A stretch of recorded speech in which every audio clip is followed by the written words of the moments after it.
Imagine a moment when the world holds its breath, when the spotlight isn't on a stage or a screen, but on a courtroom door waiting for a single word that could redefine a legacy. Forever, this isn't just about a verdict. It's about the very fabric of truth perception and the unbearable weight of public judgment. What truly happens when power, influence, and the pursuit of justice collide in the most spectacular way? Get ready to dive deep into a story that will challenge everything you thought you knew about fame, scrutiny, and the relentless quest for answers. Imagine a moment when the world holds its breath, when the spotlight isn't on a stage or a screen, but on a courtroom door waiting for a single word that could redefine legacy. Forever, this isn't just about a verdict. It's about the very fabric of truth perception and the unbearable weight of public judgment. What truly happens when power, influence, and the pursuit of justice collide in the most spectacular way?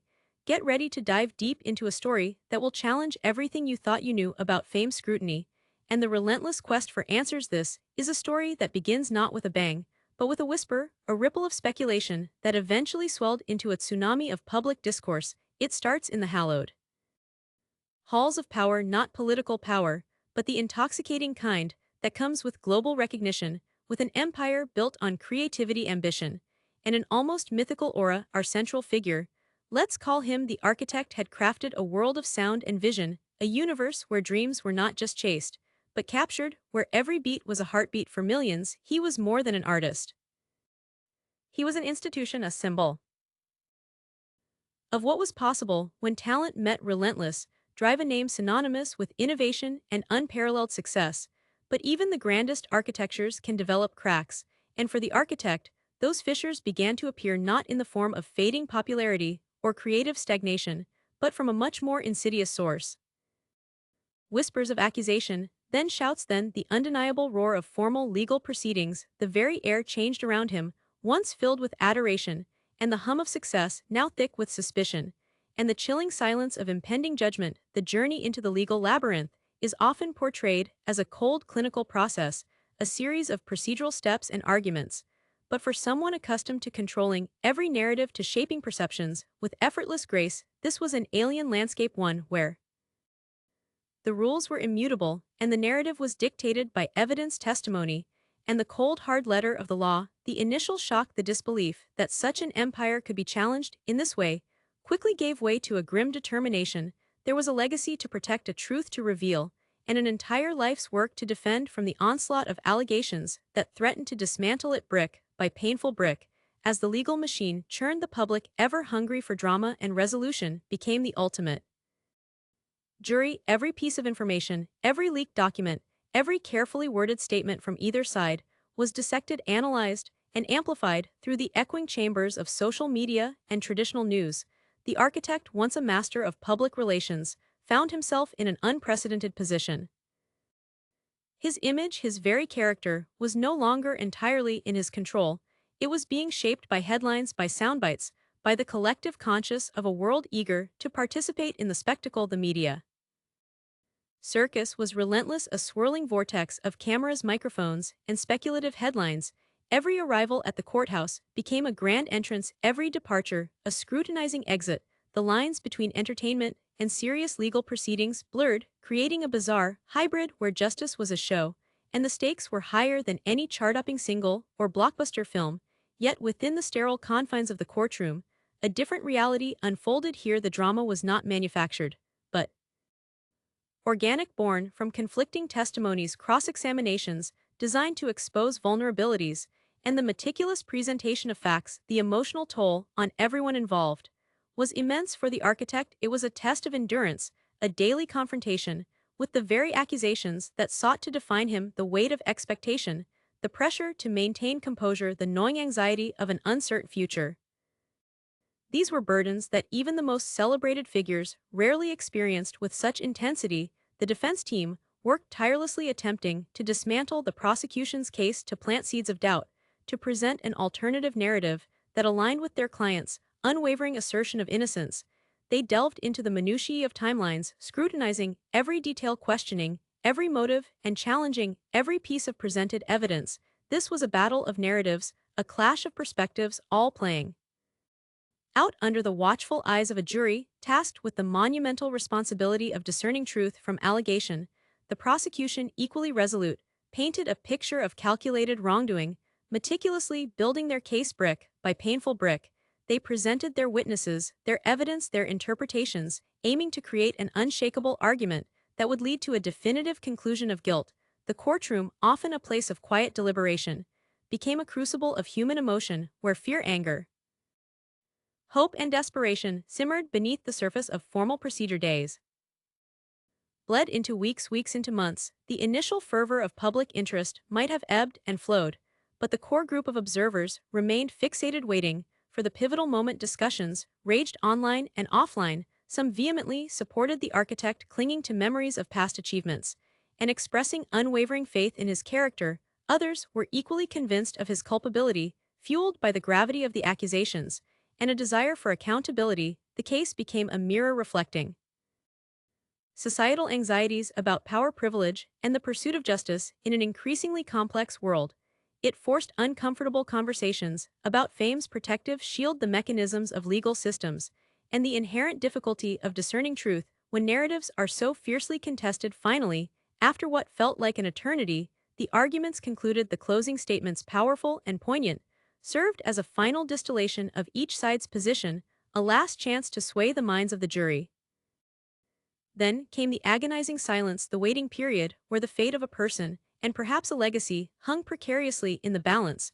The jury, sequestered and charged with their solemn duty, deliberated. Every hour felt like a day, every day like a lifetime. The world outside speculated, but within that room, 12 individuals grappled with the weight of evidence, the nuances of testimony, and their collective conscience. The anticipation built to an almost unbearable crescendo. News channels prepared for live broadcast. Reporters huddled outside the courthouse, phones buzzing with updates. The moment was imminent. Then the notification. A verdict had been reached. The courtroom, once a place of measured formality, pulsed with a palpable tension. The architect entered, his face unreadable, a silent testament to the immense strain he had endured. The judge took the bench. The jury filed in, their expressions equally inscrutable, and then the clerk began to read. That single word, spoken aloud in a hushed courtroom, echoed far beyond its walls, reverberating across continents, instantly reshaping perceptions, igniting celebrations for some, and sparking outrage for others. The verdict, whatever its nature, was not just a legal outcome. It was a societal earthquake. For the architect, it marked the end of one chapter and the daunting beginning of another. If acquitted, it was a vindication, a chance to rebuild a shattered reputation, to reclaim a life that had been held hostage by legal proceedings. But the scars would remain, the whispers would linger, and the path back to normalcy would be long and arduous. The shadow of accusation, once cast, is notoriously difficult to fully dispel. If convicted, it represented a catastrophic fall from grace, the dismantling of an empire, and a profound redefinition of his place in history. The legal battle might have ended, but the public discourse would continue, analyzing, debating, and dissecting the implications of the decision. Regardless of the outcome, the case served as a potent reminder of several fundamental truths. No amount of fame, wealth, or influence can entirely insulate an individual from the reach of the law or the scrutiny of public opinion. Justice, in its ideal form, is blind, unswayed by status or celebrity. The path to truth is often messy, convoluted, and fraught with human imperfections.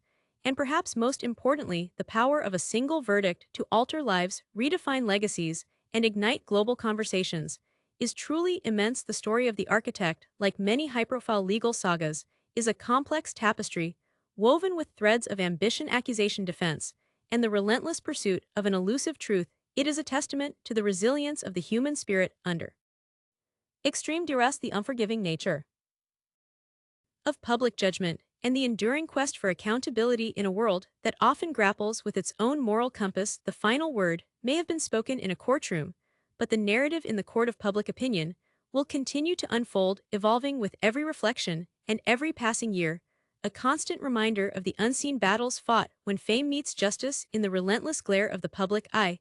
What remains is not just a legal precedent, but a profound human story about reputation, redemption, and the relentless search for truth. It is a cautionary tale, a saga of resilience, and a stark reminder that even the most towering figures can find themselves humbled by the very systems designed to uphold fairness and order. This is the enduring legacy of a single verdict, a ripple that turned into a wave, forever altering the landscape of a celebrated life. The architect's story didn't begin with the blinding flash of cameras or the thunderous applause of stadiums, but in the quiet, almost monastic dedication of countless solitary hours, a young visionary consumed by an audacious whisper of sound and possibility. Before the empire, before the controversies, there was only an insatiable drive to translate an inner symphony into a language the world could understand. He wasn't born into privilege. His early canvases were makeshift studios cobbled together from sheer will and raw talent. His first instrument scavenged or painstakingly saved for this was his first great test. The relentless, often thankless grind of creation, against a backdrop of indifference and doubt. The industry gatekeepers, accustomed to predictable formulas, initially dismissed his radical sonic landscapes, seeing them as too avant-garde, too challenging, too far removed from the commercially viable mainstream. This early resistance, however, wasn't a deterrent. It was fuel it ignited. In him, a steely resolve, a conviction that true artistry forged its own path, even if that path was initially solitary and fraught with rejection. He learned to trust his own intuition, above all else, a lesson that would serve him well, and perhaps eventually too well. His breakthrough arrived not through a shrewd marketing campaign, but through the sheer, undeniable force of his creative output. A single, raw, unapologetic track, leaked almost accidentally, found its way into the ether, resonating with an underground current that had been yearning for something authentically new. It wasn't an overnight explosion, but a slow burn, a viral phenomenon. Before the term was commonplace, the public, starved for genuine innovation, reacted with a fervent, almost evangelical zeal. Critics, initially hesitant, soon found themselves forced to acknowledge the seismic shift he was ushering in. This wasn't just music. It was an experience, a cultural statement. This early acclaim, organic and fiercely loyal, taught the architect a dangerous lesson: that the rules for him could be bent, sometimes even broken, if the creative vision was compelling enough. He reveled in this early embrace, feeling an almost spiritual connection with his burgeoning audience, a feeling of shared purpose that transcended mere entertainment. This connection became the bedrock of his empire, a bond forged in authenticity that he believed could withstand any future storm. As his influence swelled, so did the demands. The intimate creative process began to expand, requiring collaborators, business partners, a sprawling infrastructure to manage the monumental scale of his ambition. This was the second great crucible. The transition from solitary artist to reluctant titan. He found himself navigating a treacherous landscape of corporate interests, personal loyalties, and the ever-present temptation to compromise. He met these challenges with characteristic intensity, displaying a remarkable aptitude for business, a strategic mind as sharp as his creative one. He built his teams with precision, fostering a culture of fierce loyalty, demanding nothing less than absolute dedication to his singular vision. Those who couldn't keep pace or who challenged his authority were quietly, efficiently moved aside. This cultivated an aura of absolute control, a benevolent dictatorship of creativity, where his word was law and dissent was rarely tolerated. This early exercise of power, while effective in scaling his vision, began to subtly reshape him. The collaborative spirit of his nascent years gave way to a more insular, centralized command, a fortress built not just for protection, but for unchallenged dominance. He became accustomed to being the ultimate arbiter, the final say, the unquestioned authority. The relentless pace of innovation, the constant demand to outdo himself, became a private battle, fought far from the public eye. There were moments of profound creative block, periods where the wellspring felt dry, where the pressure to deliver the next groundbreaking masterpiece was suffocating. These were the true tests of his resilience, forcing him into periods of intense introspection, often isolating him further. Even amidst a global fan base, he learned to push past these psychological barriers, sometimes through sheer force of will, sometimes through unconventional, even extreme methods of seeking inspiration. Rumors of these eccentricities began to circulate quietly within his inner circle. Late-night sessions, fueled by obsessive work, sudden disappearances for weeks on end, a growing detachment from conventional social norms. To the world, he remained the enigmatic genius. Internally, he was wrestling with the very forces that powered his art. This period hardened him, making him more self-reliant, more secretive, and paradoxically more vulnerable to unseen pressures. The line between creative genius and obsessive control blurred. The pursuit of perfection sometimes eclipsing the pursuit of well-being. Public perception, initially overwhelmingly positive, began to evolve. As the architect's empire grew, so did the scrutiny. His unconventional methods, once celebrated as signs of his genius, were increasingly viewed through a more cynical lens. Early whispers of his demanding nature, his relentless pursuit of artistic purity, began to morph into tales of professional intensity, then allegations of an unyielding and sometimes harsh environment. The very charisma that had drawn millions to his work now became a subject of debate. Was it authentic, or a carefully curated facade? These were the first public fissures, not yet legal, but moral and ethical ones, chipping away at the gleaming edifice of his public persona. He largely ignored them, convinced that his work, his undeniable contribution to culture, would always speak louder than any gossip or thinly veiled criticism. This unwavering belief in his own righteousness, born from years of overcoming adversity and proving doubters wrong, became both his greatest strength and ultimately a significant blind spot. He was so accustomed to defining his own narrative, to bending the world to his artistic will, that the idea of an external force dictating his truth felt alien, almost blasphemous.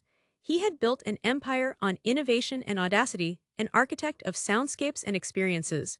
But in doing so, he had also built a fragile ecosystem of absolute control and unshakable self-belief. The early battles, the rejections, the creative struggles had forged him into an uncompromising force, a visionary who would stop at nothing to realize his artistic ambition. Yet these same forging fires had also instilled in him a dangerous isolation, a growing detachment from the mundane realities and interpersonal complexities that govern the lives of others. The subtle shifts in his character, the hardening resolve, the quiet ruthlessness that ensured his ascent were not visible cracks to the public eye, but they were deeply etched into the foundation of his being. These were the true precursors to the storm, the internal landscape that would shape his reaction. When the whispers inevitably turned into a deafening roar, the stage was set not just for a legal drama, but for a profound reckoning with the man behind the music, the architect who had built a world and now faced the terrifying prospect of watching it crumble, not from external attack, but from the very pressures and principles that had allowed him to build it in the first place. He was at the zenith of his power, seemingly invincible, yet the seeds of his greatest challenge were already deeply sown, waiting for the right moment to sprout into a full-blown crisis that would redefine his legacy forever. The world, unknowingly, was about to witness not just a trial of facts, but a trial of character forged in the fires of relentless ambition and the dizzying heights of unparalleled success. The whispers that had once been dismissed as mere background noise, the subtle shifts in his character that only those closest to him had observed, now began to amplify, transforming into an insistent hum that permeated every corner of the architect's meticulously constructed world. He was no longer just an artist. He was an industry, a cultural phenomenon, and the very air he breathed was thick with the weight of expectation, the initial euphoria of global recognition, that intoxicating rush of being understood by millions, had slowly, insidiously transmuted into something far heavier. A constant gnawing pressure to replicate, to innovate, to transcend himself with every waking breath. The boundless adoration, once a source of profound connection, now felt like a thousand tiny hands, each grasping, demanding, pulling him in directions that felt increasingly alien to his core. Being the private man, the one who found solace in the solitary pursuit of sound, began to recede, swallowed whole by the voracious appetite of the public persona, the architect that the world had created and now expected him to embody without fail. His daily life became a meticulously choreographed dance between the studio, the boardroom, and the endless gauntlet of public appearances. Every note, every lyric, every strategic decision was no longer just about artistic expression. It was about market share, brand loyalty, and the preservation of an empire. The very act of creation, once a spontaneous, almost spiritual endeavor, now felt weighted down by the invisible shackles of commercial obligation. He tried to resist, to maintain that artistic purity, but the machine he had built was too vast, too powerful, to ignore. The initial collaborators, those who had shared his early audacious dreams, found themselves increasingly marginalized, their voices drowned out by the roar of the corporate beast. The architect, once so reliant on his intuition, began to consult algorithms, focus groups, and the cold hard data of consumer trends, searching for the elusive formula that would guarantee continued dominance. This shift, subtle at first, became a profound internal conflict. Was he still an artist, Or had he become a CEO in a creative skin, the lines blurred. And with each compromise, a sliver of his identity seemed to chip away, replaced by the polished, impenetrable facade the world demanded. The relentless pace took its toll. Sleep became a luxury, a fleeting escape. He rarely indulged in his famed eccentricities, once charming quirks of a genius, grew into more isolating habits. He'd disappear for days, sometimes weeks, into remote high-tech studios driven by a frantic need to chase an elusive muse, to outrun the shadow of creative exhaustion that nipped at his heels. These periods of intense isolation, while sometimes yielding flashes of brilliance, also deepened his detachment from the ordinary rhythm of human connection. Relationships frayed. Old friendships became casualties of his singular focus. Those who loved him found themselves speaking to an echo, a man increasingly trapped within the golden cage of his own, making the world saw the triumphs, the record-breaking sales, the sold-out global tour. But few witnessed the quiet desperation that often accompanied the creative process, the existential dread that he might one day run out of ideas, that the wellspring might finally run dry. This fear, coupled with the immense pressure, pushed him towards extremes. His search for inspiration became more unconventional, sometimes crossing ethical boundaries, leading to whispers of impropriety regarding his methods, his demanding environment, even the nature of his collaborations. These were not yet public accusations, but undercurrents in the industry, hushed conversations among those who had witnessed his rise to power. Then came the first undeniable crack, not a legal one, but a significant pivot that sent ripples through his carefully curated image. Faced with the burgeoning digital landscape and the industry's struggle to adapt, the architect, in a move widely deemed audacious and financially reckless, decided to launch his own proprietary platform. This wasn't just a distribution channel. It was envisioned as an immersive universe, a new frontier for artistic expression, a space where he could finally regain absolute control over his creations and their connection with the audience. To the public, it was hailed as another stroke of his visionary genius, a bold challenge to the established order. Internally, it was a massive gamble, a colossal undertaking that stretched his resources and his people to their absolute limits. This pivotal decision brought with it a fresh wave of conflict. Investors demanded quarterly returns, tech developers clashed with artistic imperatives, and the very act of building such a complex ecosystem pulled him further away from the raw creative work that had launched him. He found himself more often in negotiations, in high-stakes meetings, making decisions about data architecture and user interfaces than about melodies or lyrical narratives. This was the ultimate test of his adaptability. Could the artist truly become the tech mogul without losing his soul? The pressure intensified. The media, ever hungry for a narrative, began to paint him as less of a reclusive artist and more of a ruthless CEO, a man obsessed with control and monolithic expansion. Minor controversies, once easily brushed aside by his PR machine, now clung to him like burrs amplified by social media.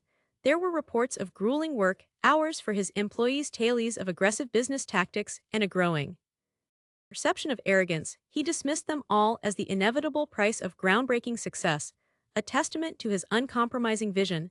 This unwavering self-belief, once his greatest strength, began to morph into a dangerous form of hubris.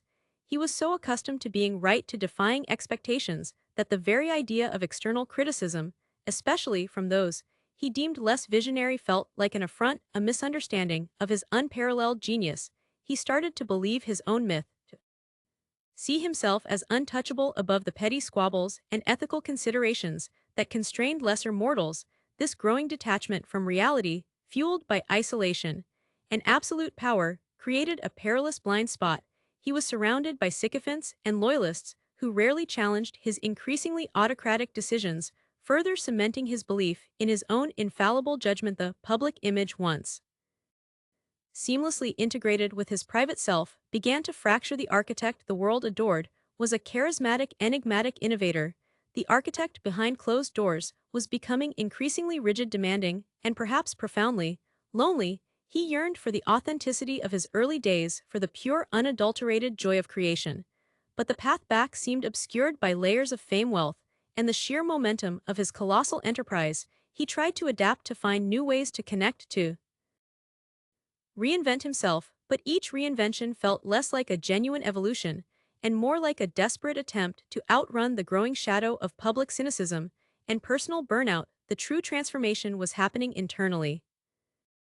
From a visionary artist to a besieged empire builder, from a man driven by passion to one consumed by the Sisyphean task of maintaining an unsustainable level of perfection, the cracks in the facade were not yet catastrophic, but they were visible to the discerning eye, portending a much larger upheaval. His resilience was being tested not by external foes, but by the very weight of his own monumental success, and the question lingered. Could the architect survive the empire he himself had so brilliantly, yet so perilously constructed? This was the crucible, the forging of a man who was simultaneously at the apex of his power and on the precipice of a profound life-altering fall. The stage was not merely set for a legal drama. It was being meticulously arranged for a reckoning with the fundamental question of who the architect truly was beneath the layers of fame and the colossal weight of his own making. The architect's world, once a dazzling kaleidoscope of success and adoration, had begun to fray at the edges, the vibrant colors bleeding into a murky gray, the profound loneliness hinted at in private moments became a constant companion, amplified by the cavernous silence of his sprawling sterile residences, once symbols of his triumph, now monuments to his isolation. The relentless pursuit of perfection, once a driving force, had transformed into a suffocating obsession, a gilded cage he had inadvertently built around himself. The external pressures of maintaining an empire, coupled with the internal fear of creative depletion, culminated in a profound, unavoidable crisis. It wasn't sudden explosion, but a slow, agonizing implosion. There was a moment, precise and piercing, that cut through the haze of his self-imposed delusion. It came not from a scathing headline or a plummeting stock value, but from a quiet, almost imperceptible shift in the eyes of someone he had once mentored, a young artist whose career he had personally elevated. Where there was once awe, now there was caution. Where there was admiration, a subtle flicker of fear.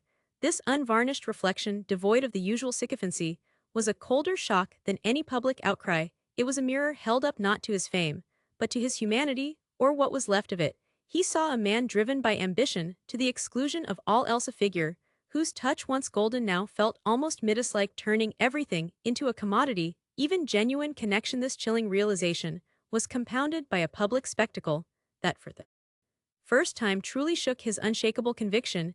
A meticulously planned, globally televised virtual concert, meant to be his crowning achievement on the new platform, became a technological and artistic catastrophe.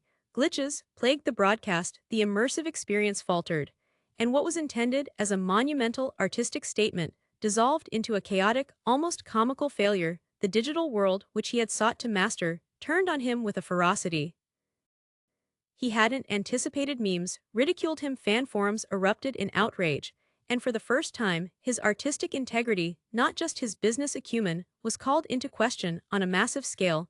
The carefully constructed facade of invincibility shattered, leaving him exposed, vulnerable, and utterly bewildered. The usual spin doctors, once effortlessly capable of twisting any narrative, found themselves powerless against the raw, unfiltered fury of a disappointed global audience. He retreated not to a remote studio, but to a solitude far deeper than before, a cavern of self-reflection he had meticulously avoided for years. In this stark, unforgiving space, stripped of the accolades and the constant hum of adulation, he confronted the uncomfortable truth. He had lost his way. He had become the very thing he once railed against, a corporate entity, prioritizing scale over soul, control over collaboration. The creative wellspring hadn't dried up.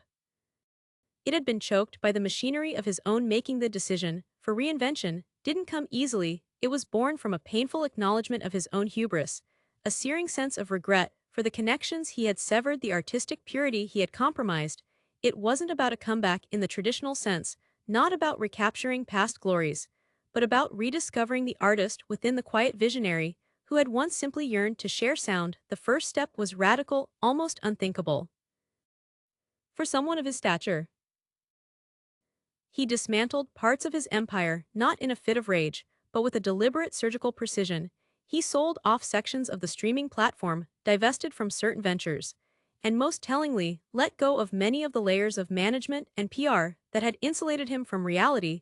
This wasn't a sign of defeat, but of strategic retreat, a shedding of the excess weight that had burdened his spirit and distorted his vision. He sought out the original collaborators, those he had inadvertently alienated, not with promises of wealth or renewed fame, but with genuine apologies, and a raw honesty that had been absent for years. He listened, truly listened perhaps, for the first time in a decade to their grievances, their frustrations, and their enduring belief in the artist he once was. This act of humility, unprecedented for the architect, began to send ripples through the industry. Skepticism was rampant, but the sincerity in his voice, the unvarnished vulnerability, was too profound to be entirely dismissed.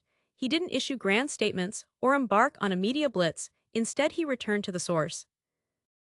The studio, not the sprawling high-tech fortress, but a modest, almost nostalgic space that reminded him of his origins. He began to create again, not for the charts or for critical acclaim, but for the sheer unadulterated joy of it. He reconnected with the raw experimental spirit that had defined his early work, stripping away the layers of polish and commercial expectation. The music that emerged was different, more resonant, more introspective, carrying the weight of his journey, but also the lightness of rediscovered freedom. It wasn't about mass appeal. It was about genuine expression and honest dialogue with himself, and eventually with a world that was tentatively beginning to pay attention.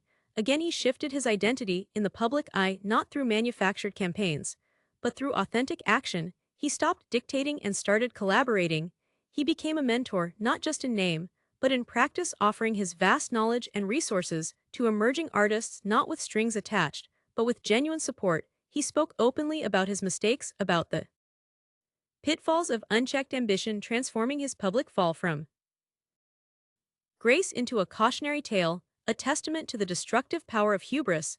This wasn't about erasing the past, but about acknowledging it, learning from it, and using it as a foundation for a new, more grounded future. He wasn't the invincible architect anymore. He was simply and profoundly an artist again, albeit one shaped by the crucible of immense pressure and profound personal revelation. He learned to differentiate between control and influence, realizing that true power lay not in absolute command, but in inspiring trust and fostering genuine connection. The legacy he began to build now wasn't one of unbridled expansion and dominance, but of sustainability, mentorship, and artistic integrity. He found a new purpose in empowering others, in creating spaces where the purity of art could thrive unburdened by commercial demands. This transformation was not a swift magical cure. It was a painstaking, often solitary process of self-excavation, confronting the darker aspects of his ambition and learning to forge a new path. The scars of his public trial and personal reckoning remained etched into his psyche, serving as constant reminders of the price of losing sight of one's true north. But they were no longer debilitating wounds. They were wisdom, guiding lights that illuminated his redefined purpose. He had responded to his professional crisis not by fighting harder to regain what was lost, but by letting go of the very things that had suffocated his spirit. He regained control not by asserting dominance, but by rediscovering his authentic self, by embracing vulnerability and humility. The architect had fallen, yes, but in that fall, he had finally found his true foundation, solid ground, built on integrity rather than illusion. He was ready not for a simple continuation, but for a new chapter, one written with a clearer hand, a richer heart, and a deeper understanding of what it truly means to create, to connect, and to leave a legacy that transcends mere fame. The architect, once defined by the towering structures of his ambition, had finally learned to find solace not in external triumphs, but in the quiet, unassuming spaces within himself. The echoes of the courtroom, the biting headlines, the raw sting of public disappointment, the had once threatened to consume him whole, to reduce him to a cautionary tale. Yet it was precisely in that crucible of public scrutiny and profound personal reckoning that a truer self had been forged. His journey had been a relentless oscillation between creation and destruction, ascent and fall, a brutal dance with the very forces he had unleashed. But the true masterpiece, it turned out, was not in the symphonies he composed or the empires he built, but in the intricate, often agonizing reconstruction of his own spirit.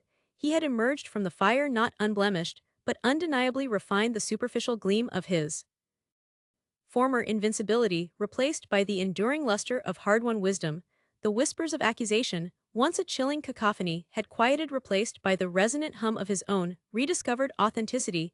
He understood now that true power lay not in the ability to dictate a narrative, but in the courage to live one's truth, even when that truth was messy, imperfect, and fraught with past mistakes. The path to redemption, he discovered, was not a grand dramatic pronouncement, but a series of small consistent acts of humility and genuine engagement, he sought out the forgotten, voices the marginalized talents, offering not just resources, but the invaluable gift of his hard-earned perspective. He became a bridge connecting the raw energy of nascent creativity with the wisdom born of experience, transforming the very ecosystem he had once sought to dominate. This wasn't a strategic pivot, nor was it a desperate attempt to whitewash a tarnished image. It was a fundamental reorientation of his moral compass, guided by the very lessons he had so painfully learned. The relentless pursuit of artistic purity, once a solitary, almost ascetic endeavor, now became a communal act, a shared exploration of possibility. He found joy not just in the act of creation, but in the collaborative process, in the vibrant interplay of diverse ideas, in the collective alchemy that arose when egos were set aside for the greater good of the art. He redefined his success not by the number of units sold or awards won, but by the tangible impact he had on individual lives, by the opportunities he fostered for those who, like his younger self, simply yearned for a chance to be heard. His legacy, once measured in platinum plaques and global dominance, was now being woven into the fabric of a new generation of artists, each thread a testament to his renewed commitment to mentorship and genuine artistic integrity. He taught them that while ambition could build grand structures, it was empathy and humility that truly preserved them. He showed them that the pursuit of perfection untempered by humanity could lead to a profound hollowness, and that true artistic resonance came not from flawless execution, but from the raw, unfiltered expression of the human heart. Scars and all, he spoke openly not just of his triumphs, but of his profound missteps, transforming his public fall from grace into an invaluable teaching moment, a testament to the fact that even the most celebrated figures could stumble, learn, and rise again, fundamentally altered, but ultimately stronger. His story became a powerful living narrative, a testament to the transformative power of adversity, a reminder that the loudest applause often comes after the deepest silence.